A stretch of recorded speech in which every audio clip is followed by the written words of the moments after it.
ரொம்ப ஆர்வத்தோட மக்களுக்கு என்ன செய்ய போறீங்கன்ற எதிர்பார்ப்போட காத்துட்டு இருக்கிறேன். இன்னைக்கு வந்து முட்டை குருமா பண்ண போறோம். முட்டை வச்சு குருமா. Okay, super. ஸோ முட்டை குருமா செய்வதற்கு தேவையான பொருட்கள் என்னென்ன?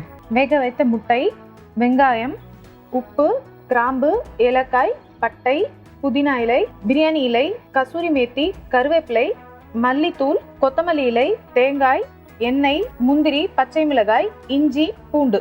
தேவையான பொருட்கள் எல்லாமே வந்து தயாரா இருக்குது. இப்போ இதுல ஃபர்ஸ்ட் அரைக்கிறது அந்த மாதிரி இருக்கா? வதக்கிட்டு அரைக்கணும். வதக்கிட்டு அதுக்கப்புறமா இதை ஆன் பண்ணலாங்களா?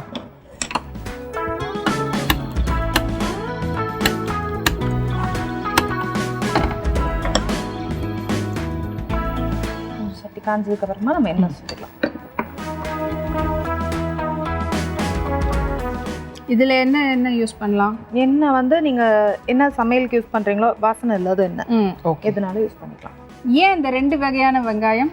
இது வந்து ஒன்று அரைக்கிறதுக்கு கொஞ்சம் நீளமாக கட் பண்ணியிருக்கோம். பொடியாக வந்து அரைச்சதுக்கு அப்புறம் நம்ம தாளிசத்துக்கு சேர்த்துக்கிறதுக்காக. ஆமாம். இப்போ ஃபஸ்ட்டு தாளிசத்துக்கு கொஞ்சம் அரைக்கிறதுக்காக இது ஒரு துண்டு பிரியாணி இலை, 2 ஏலக்காய், 2 கிராம்பு, ஒரு பீஸ் அன்னாச்சி பூ, ஒரு சின்ன துண்டு பட்டை எல்லாம் சேர்த்துட்டு இது கொஞ்சம் பொரிஞ்சதுக்கப்புறமா அடுத்தது சேர்த்துக்கலாம். நீளமாக கட் பண்ணி ஒரு ரஃபாக கட் பண்ணி இருக்கிறது வந்து நம்ம அரைக்கிறதுக்கு சேர்த்துக்க போகிறோம். ஓகே, ஒரு இப்படிதான் இல்லை, எப்படினாலும் அரைக்க போகிறோன்றதுனால எப்படியும் இது கொஞ்சம் சூடாகட்டும். சட்டி சூடாகி எண்ணெய் சூடாகி அதுக்கப்புறமா தாளிசம். ஸோ அரைக்க போகிறது எல்லாமே நம்ம இதில் வந்து போட்டு வதக்கிட்டு அரைக்க. ஏன்னா பச்சை வாடை இல்லாமல் இருக்கிறதுக்காக வதக்கிட்டு அரைச்சோன்னா சீக்கிரமாக கொதிச்சிரும். ஓகே, இப்போ இது நல்லா சூடாக இருக்கு, புரிய ஆரம்பிச்சிருக்குது. இப்போ இதில் வந்து நீளமாக கட் பண்ணி வச்சிருக்கிற வெங்காயம் சேர்த்துக்கலாம். இது ஒரு 2 வெங்காயம் அளவுக்கு, மீடியம் சைஸ் வெங்காயத்தில் 2. முட்டை நம்ம விருப்பமாக எத்தனை வேணா போடலாம். எதுனாலும் இது ஒரு 5 முட்டை வேக வச்சு வச்சுருக்கோம். அது அப்படியே முழுசாக போட்டுருக்கோம். இதில் வந்து காரத்துக்கு பச்சை மிளகாய் மட்டும்தான். இதில் கலர் நம்ம ஏற்கனவே சொன்ன மாதிரி காரத்துக்கு பச்சை மிளகாய் மட்டும்தான். அதனால உங்கள் காரத்துக்கு தகுந்த மாதிரி ஒரு 2 3 மிளகாய் சேர்த்துக்கிட்டிங்கன்னா கரெக்டாக இருக்கும். அதுவும் வதக்கும் போது காயுமே இருக்காது, காயெல்லாம் கிடையாது. இது லைட்டாக வதங்குறதுக்கு மட்டும் உப்பு சேர்த்துக்கலாம்.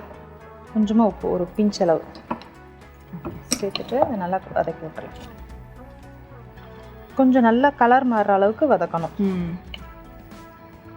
ஸோ இது மட்டும் வதங்கணும். இதுக்கப்புறமா தேங்காயும் முந்திரியும் சேர்த்து வதக்கணும். இஞ்சி பூண்டு இதில் போடுவோமா? ஆமாம், இது கொஞ்சம் வதங்கும் போது இஞ்சியும் பூண்டையும் இதிலே போட்டு வதக்கிக்கலாம்.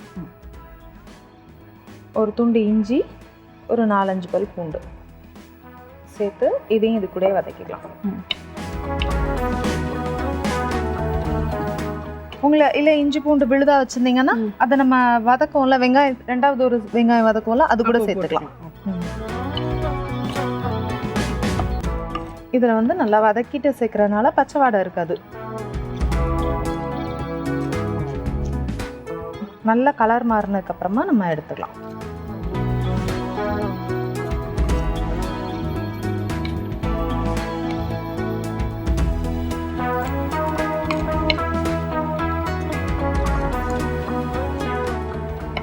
கொஞ்சமாக கருவேப்பிலை சேர்த்துக்கலாம். இது எல்லாமே அரைக்கிறதுக்கு தான். ஸோ கருவேப்பிலை மட்டும்தான் அதில் போடுறோம், கொத்தமல்லி இல்லை, கருவேப்பிலை மட்டும்தான்.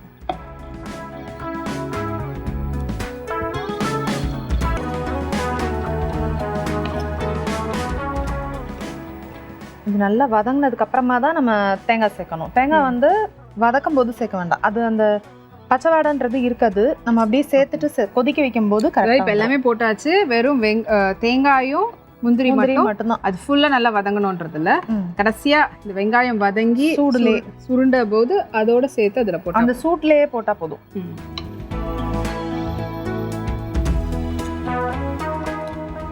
இப்போ இது என்ன சொல்றது, சாப்பாட்டுக்கானதா? இது வந்து ஒரு டிஃபன் ஐட்டம்க்கு ரொம்ப நல்லா இருக்கும். சப்பாத்தி, நான் அந்த மாதிரி இதுக்கெல்லாமே ரொம்ப நல்லா இருக்கும். இல்லை அப்படி இல்லைன்னா நீங்கள் ஃப்ரைட் ரைஸ், புலாவ் அந்த மாதிரி சாப்பிடும் போதும் நல்லா இருக்கும். வெரைட்டி ரைஸ்க்கும் நல்லா இருக்கும். ஸோ ஒயிட் ரைஸ் இல்லாமல் மற்றதுக்கெல்லாம் நல்லா இருக்கும்.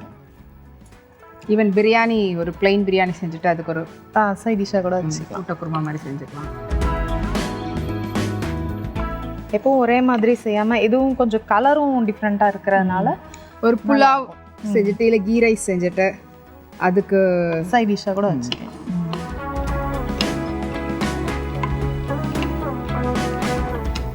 ஏன்னா அந்த நான்வெஜ்லாம் சாப்பிட்றவங்களுக்கு நம்மளோட நான்வெஜ் இது. ஸோ நல்லா கலர் டர்ன் ஆகுது. இப்போ வந்து வெறும் இது வதங்கிறதுக்கு தேவையான அளவு உப்பு தான் போட்டிருக்கிறோம். ஆமாம், மொத்த டிஷ்ஷுக்கான உப்பு போடலாம். இதுலேயே வந்து இப்போ இந்த மாதிரி நல்லா கலர் மாறும்போது தேங்காய் சேர்த்துக்கலாம். தேங்காய் எந்த அளவு சேர்த்துக்கணும்? தேங்காய் வந்து ஒரு அரை முறிக்கும் கொஞ்சம் கம்மியாகவே சேர்த்தா போதும் நமக்கு. ரொம்ப சேர்த்தீங்கன்னாலும் ஒரு மாதிரி திக்காயிரும், குருமா வந்து திக்காயிரும். அதனால் ரொம்பவே வேண்டாம். இது வந்து ஒரு 10 முந்திரி அளவுக்கு சேர்த்துட்டு இதையும் லைட்டாக அப்படி வதக்கி விட்டுட்டு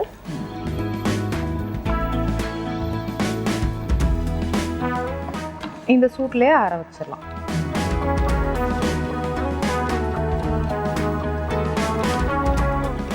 இப்போ பாருங்கள், வெங்காயம் நல்லா கலர் மாதிரி இருக்குது. இந்த சூட்டில் ஆற வச்சுட்டு நம்ம இதை அரைச்சிடணும். ஸோ இப்போ இதை ஆஃப் பண்ணிடலாம். ஸோ இப்போ ஸ்டவ் வந்து ஆஃப் பண்ணியாச்சு. வெங்காயம் வந்து ஃபுல்லாக அந்த சட்டியோடைய சூடு அடங்கினதுக்கப்புறமா அரைச்சி விழுதாக இதை கொண்டு வந்துடுறோம். அதுக்கப்புறமா நெக்ஸ்ட் ப்ராசஸ் ஆரம்பிக்கலாம். வெங்காயம், அதுக்கப்புறமா பச்சை மிளகாய், இஞ்சி பூண்டு, தேங்காய், அதோடு சேர்த்து பட்டை, இது கரம் மசாலா பொருட்கள், முந்திரி இதெல்லாம் சேர்த்து நம்ம வதக்கி ஆற விட்டு அரைச்சி கொண்டு வர சொல்லியிருந்தோம். ஸோ அரைச்ச விழுதி தான் இதை வச்சு தான் இப்போ நம்ம வந்து செய்ய போகிறோம். ஸோ இப்போ அடுத்து மறுபடியும் ஃபஸ்ட்லேருந்து ப்ராசஸ் ஆரம்பிக்கணும்னு சொல்லி பண்ணீங்க. இப்போ இதில் கொஞ்சம் எண்ணெய் சேர்த்துக்கலாம். இன்னும் கொஞ்சம் எண்ணெய். ஓகே.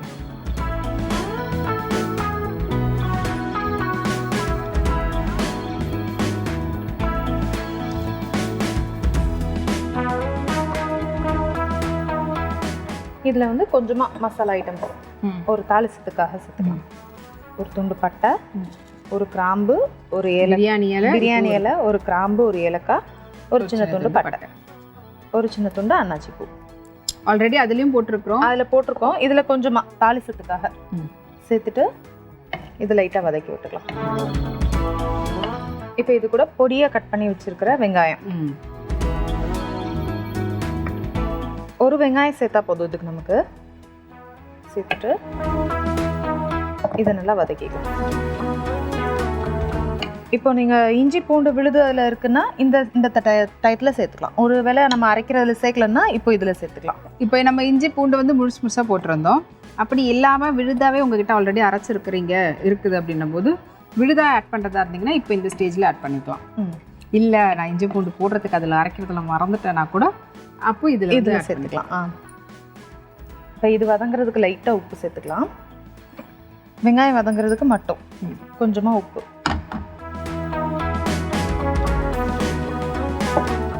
சேர்த்துட்டு நல்லா வதக்கி விட்டுக்கலாம். இது கொஞ்சம் நல்லா கலர் மாறணும்.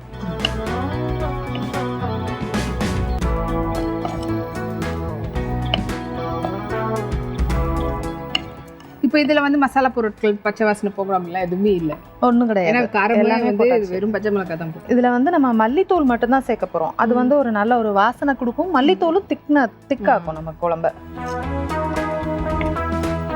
இப்போ இது நல்லா வதங்கினதுக்கு அப்புறமா நம்ம அந்த அரைச்ச விழுதை இதில் ஒன்றா சேர்த்துடலாம்.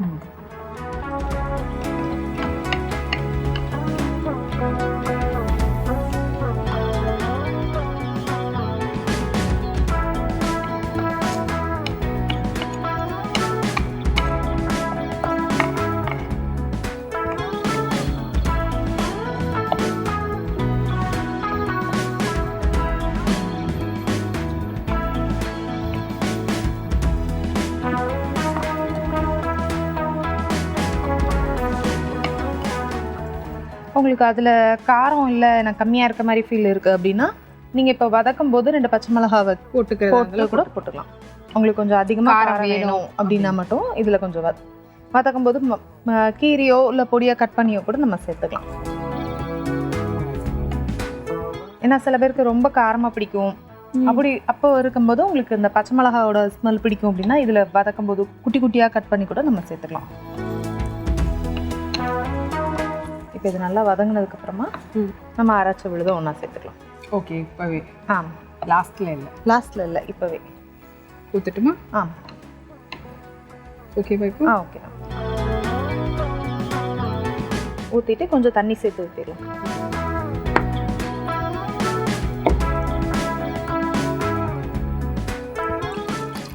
போதும். ரொம்ப திக்காக இருந்ததுன்னா கூட கொஞ்சம் தண்ணி சேர்த்துக்கோங்க. போதும் போதும்.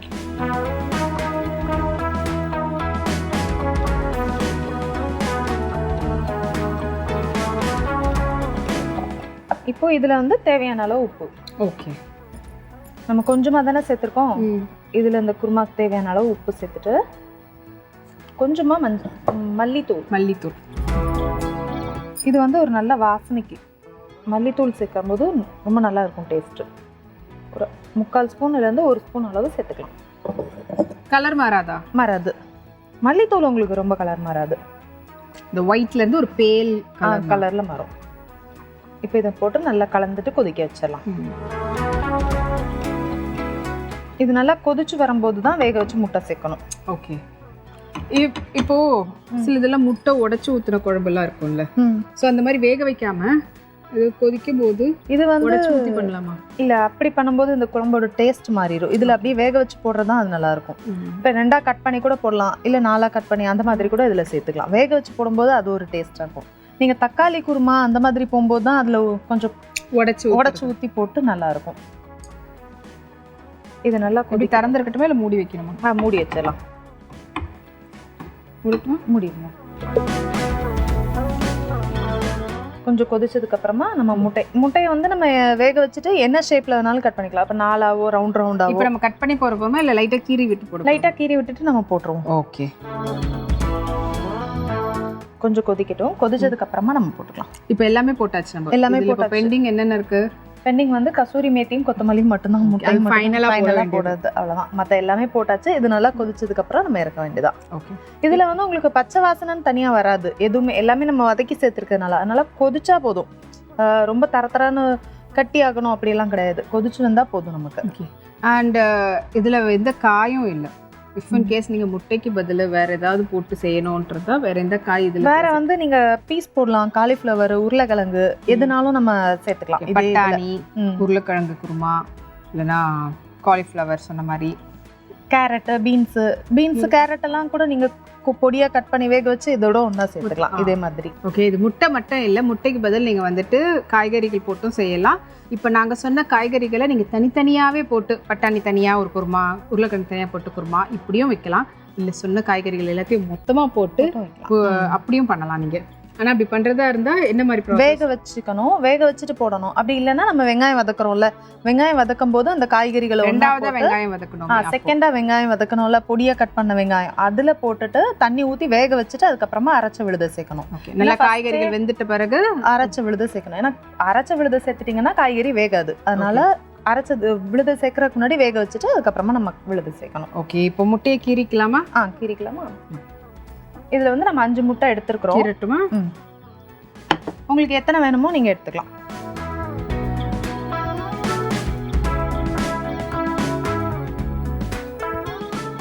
வேணுமா?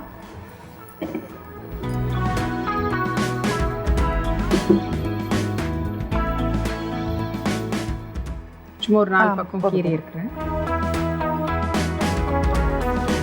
இந்த மசாலா உள்ளே இறங்குறதுக்கு இதை போட்டு ரொம்ப நேரம் கொதிக்க வைக்க வேண்டாம். சும்மா ஒரு கொதிச்சா போதுன்ற மாதிரி.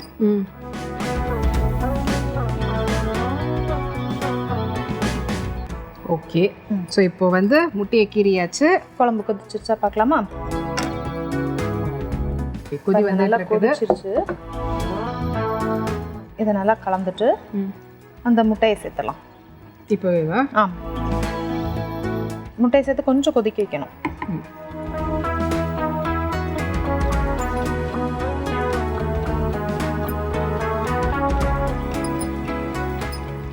இதில் கொத்தமல்லி இலை தூவிட்டு மூடி வச்சு கொஞ்சம் கொதிக்க வச்சா. ஓகே, முடியலாமா? மூடி வச்சு ஒரு 2 நிமிஷம் கொதிச்சு அதுக்கான டைம் கொடுத்துருவோம். முட்டையை வந்து நல்ல மசாலா வந்து முட்டைக்குள்ளே இறங்கட்டும். ஸோ முட்டை குருமாவில் ஃபஸ்ட்டு நம்ம வந்து அரைச்ச விழுதெல்லாம் போட்டு நல்லா மசாலாவோடு நல்லா கொதிக்க விட்டுருந்தோம். இப்போ வந்து பார்த்திங்கன்னா முட்டையை வந்து கீறி அதை வந்து போட்டிருக்கிறோம். அது இப்போ நல்லா மசாலா வந்து அந்த முட்டைக்குள்ளே இறங்கிறதுக்காக நம்ம வந்து டைம் கொடுத்துருக்கோம். ஸோ இப்போ அதுக்காக டைம் போதுமா பாருங்கள், பார்க்கலாமா? இன்னும் கொஞ்சம் இது கொதிக்கட்டும், அதாவது சிம்மில் வச்சுட்டு கொஞ்சம் கொதிக்க வச்சுக்கலாம். கொஞ்சம் திக்காகட்டும், அது வரைக்கும் கொஞ்சம் கொதிக்கட்டும். இது வந்து இப்படி முட்டை முழுசா போடுறதுக்கு பதிலாக சில பசங்களுக்கு இந்த ரவுண்டாக கட் பண்ணால் பிடிக்கும்ல, அந்த மாதிரி செஞ்சு கூட போடலாம். ஆனால் உள்ள இருக்கிறது மஞ்சள் தனித்தனியாக வந்துடும். இல்லை, அப்படி நீங்கள் போடும்போது இது நல்லா கட்டியாக கொதிக்க வச்சுட்டு அந்த இதை ஒரு பிளேட்ல இல்லை ஒரு பவுல்லே போட்டுட்டு அது மேலே இதை நீங்கள் ஊற்றிக்கணும். அப்படி ஊற்றும் போது உங்களுக்கு வந்து கிரேவியாகவும் இருக்கும், அது கலையாமலும் இருக்கும். ஓகே, அப்படி சாப்பிடும்போது அந்த பசங்க அப்படியே எடுத்து சாப்பிடுவாங்கல்ல சைட் டிஷ். சப்பாத்திக்கெலாம் நீங்கள் அப்படி செய்யும்போது ஒரு பீஸ்க்கு ஒன்று அப்படின்னு எடுத்து வச்சு சாப்பிட்ற மாதிரி இருக்கும், நல்லா இருக்கும். அண்ட் கொஞ்சம் கொரியன் அண்ட் சைனீஸ் ஸ்டைலில் வந்து பார்த்தீங்கன்னா முட்டையை உடைச்சு தண்ணியில் வேக வைப்பாங்க. தண்ணி ஊற்றி வேக வைக்காங்க, சுடு தண்ணியில் வேக வைக்கிறாங்க. நல்லா கொதிக்கிற தண்ணியில் முழு முட்டை எப்படி நம்ம ஆம்லெட் போடுறோமோ அப்படி உடைச்சு ஊற்றி வேக வைப்பாங்க. ஸோ அந்த மாதிரி வேக வச்சு கூட எடுத்து போடலாம். நம்ம ஒரு அது ஆனால் வேக வச்சு போடுறது தான் நல்லா இருக்கும். அதை எப்படி வேக வச்சாலும் நம்ம விருப்பம் தான். அந்த மாதிரி ஆம்லெட் மாதிரி இல்லை, அப்படியே இல்லைன்னா இப்போ ஒன்று புதுசாக எப்படின்னா இட்லி தட்டில் வச்சு வேக வைப்பாங்க. அந்த மாதிரி நீங்கள் பீசஸாக பன்னீர் பீசஸ் மாதிரியே இருக்கும் அப்படி பார்க்குறதுக்கு. அதில் வந்து கொஞ்சம் எப்படின்னா ஒரு இட்லி தட்டில் பண்ணுறதுக்கு முன்னாடி உடச்சி ஊற்றிட்டு கொஞ்சம் வெங்காயம் கொத்தமல்லி இலை அதில் ஸ்பைசஸ் எல்லாம் சேர்த்துட்டு நல்லா மிக்ஸ் பண்ணிவிட்டு அதை ஒரு பவுலில் வச்சு வெந்நில ஆவியில் வேக வைப்பாங்க. வேக வச்சுட்டு அதை கட் பண்ணி க்யூப்ஸாக கட் பண்ணி கூட இதில் போடலாம். ஓகே, ஸோ இதில் வந்து நீங்கள் எந்த மெத்தடில் போட்டாலுமே கூட இதில் நல்லா தான் இருக்கும். அண்ட் முட்டையை வந்து ரெகுலரான ஒரு முட்டை மாதிரி வேணும் அப்படின்னும்போது நீங்கள் இப்படி பண்ணலாம். இல்லை கொஞ்சம் பசங்களுக்கு வந்து ஒரு க்ரியேட்டிவிட்டியாக அவங்களுக்கு வேறு ஒரு ஃப்ளேவரில் கொடுக்கணும் போது இப்போ சொன்ன மெத்தடில் நீங்கள் இது வேணால் ஃபாலோ பண்ணலாம். அதெல்லாம் பண்ணும்போது கொஞ்சம் நல்லா இன்னும் கொஞ்சம் நல்லா கெட்டியாக வச்சுக்கோங்க, அப்போ இன்னும் நல்லாயிருக்கும். குருமா இப்போ வந்து நம்ம குருமா மாதிரி வச்சுருக்கோம், அப்படி பண்ணும்போது நல்லா கிரேவியாக தண்ணி கொஞ்சம் கம்மியாக விட்டுட்டு நல்லா கிரேவியாக பண்ணும்போது இன்னும் நல்லாயிருக்கும். ஓகே, அந்த மாதிரி நீங்கள் பீஸ் பண்ணும்போது கொஞ்சம் அதில் ஸ்பைசஸ் கொஞ்சம் அதிகமாக எடுத்துக்கிட்டிங்கன்னா இன்னும் நல்லாயிருக்கும். இப்போ எண்ணெய் பிரிஞ்சு வந்துருச்சா? எண்ணெய் பிரிஞ்சு வந்துருச்சு. இது அப்படியே நம்ம வேற பவுலுக்கு மாற்றிடலாமா? கஸ்தூரி மீத்தி போட தேவையில்லையா? ஆஃப் பண்ணிட்டு நம்ம சேர்த்துக்கலாம். ஏன்னா நம்ம சட்டி மண் சட்டின்றதுனால நம்ம ஆஃப் பண்ணிட்டு அப்போ கொதி வந்துட்டே இருக்கு. ஆஃப் பண்ணிட்டு இதில் கஸ்தூரி மீத்தி சேர்த்துட்டு நல்லா கலந்து விட்டுடலாம். கஸ்தூரி மீத்தி வந்து நீங்கள் சேர்க்கும்போது கொஞ்சம் லைட்டாக வறுத்துட்டு பொடி பண்ணிங்கன்னா ஈஸியாக இருக்கும். ஏன்னா அந்த இலை வந்து கொஞ்சம் சாஃப்ட் ஆயிரும், கொஞ்ச நாள் ஆக ஆக கொஞ்சம் சாஃப்ட் ஆயிரும். அது பொடி ஆகலை அப்படின்னு நினச்சிங்கன்னா லைட்டாக வறுத்துட்டிங்கன்னா, வெறும் வானலியில் வறுத்துட்டிங்கன்னா நல்லா கிறிஸ்பி ஆயிரும். இப்போ இதை ஒரு பவுல் எடுத்துடலாமா?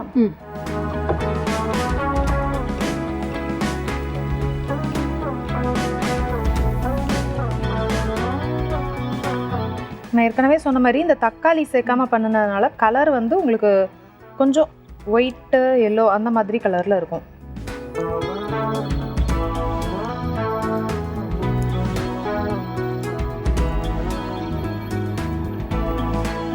ஓகே, சுட சுட ஆவி பறக்க நம்ம கிட்ட வந்து பார்த்திங்கன்னா முட்டை குருமா வந்து ரெடியாக இருக்குது. ஸோ இந்த கீரி விட்டதுனால என்ன அப்படின்னு பார்த்தீங்கன்னா இந்த மசாலாலாம் ஃபுல்லாக இறங்குது பாருங்கள், அதுதான். ஸோ இப்போ இதை வந்து டேஸ்ட் பண்ணுறதுக்கு முன்னாடி எப்படி நம்ம செஞ்சோன்ற செய்முறை விளக்கத்தை சுருக்கமாக நேரில் சொல்லிடுங்க. வானலியில் கொஞ்சமாக எண்ணெய் சேர்த்து பட்டை, பிரியாணி இலை, ஏலக்காய், கிராம்பு, அன்னாச்சி பூ சேர்த்துட்டு அது லைட்டாக பொரிஞ்சதுக்கப்புறமா கட் பண்ணி வச்சுருக்கிற வெங்காயம் சேர்த்து நல்லா வதக்கிக்கோங்க. வெங்காயம் வதங்கும் போது இஞ்சி, பூண்டு, பச்சை மிளகாய் எல்லாத்தையும் சேர்த்து நல்லா வதக்கிக்கோங்க. இது நல்லா வதங்கினதுக்கப்புறமா கலர் மாறினதுக்கப்புறம் தேங்காய், முந்திரி சேர்த்து இதை நல்லா ஆற வச்சு பேஸ்ட் மாதிரி அரைச்சி எடுத்து வச்சுக்கோங்க. இது அப்படியே இருக்கட்டும். அதே வானலியில் கொஞ்சமாக எண்ணெய் சேர்த்து மசாலா ஐட்டம்ஸ் சேர்த்துக்கோங்க. கிராம்பு, பட்டை, பிரியாணி இலை, அன்னாச்சி பூ, ஏலக்காய் சேர்த்து அது நல்லா பொரிஞ்சதுக்கப்புறமா பொடியாக கட் பண்ணி வச்சுருக்கிற வெங்காயம் சேர்த்து நல்லா வதக்கிக்கோங்க. வெங்காயம் நல்லா வதங்கினதுக்கப்புறமா நம்ம அரைச்சி வச்சுருக்கிற விழுதை ஒன்றா சேர்த்து நல்லா கலந்து விட்டு லைட்டாக உப்பு சேர்த்து கொதிக்க வச்சுருங்க. இப்போ இது நல்லா கொதித்து வரும்போது மல்லித்தூள் சேர்த்து நல்லா கொதிக்க வச்சுருங்க. இப்போ இது நல்லா கொதித்து வரும்போது வேக வச்சிருக்கிற முட்டையை லேசாக கீறி அதில் ஒன்றா சேர்த்து கொத்தமல்லி இலை சேர்த்து கொதிக்க வச்சுருங்க. இது நல்லா கொதிச்சதுக்கப்புறமா கசூரி மேத்தி சேர்த்து இறக்குனீங்கன்னா நம்ம சுவையான முட்டை குருமா தயார்.